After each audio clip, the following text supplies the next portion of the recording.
In this video, we show how to replace manifold supply and return in a Dell Integrated Rack IR7000. Before working inside your system, read through and follow the safety guidelines to protect your system from potential damage and ensure your personal safety.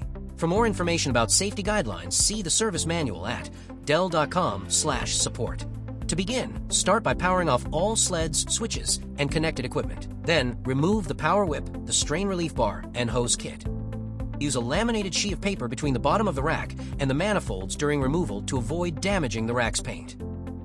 To remove the manifold supply and return, first disconnect the quick connector from a hose attached to the manifold. Next, remove the screws securing the manifold brackets. Then, remove the screws from the top and bottom of the manifold blind mate. Finally, detach the manifold and slide it out from the rear of the rack. Use a laminated sheet of paper between the bottom of the rack and the manifolds during installation to avoid damaging the rack's paint. To install the manifold supply and return, align and insert the manifold at the rear of the rack, ensuring it fits behind the top of the frame and passes through the canopy.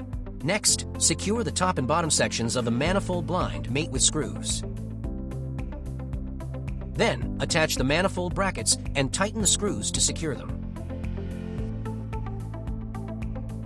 For more information or support about the Dell Integrated Rack IR7000, visit dell.com/support.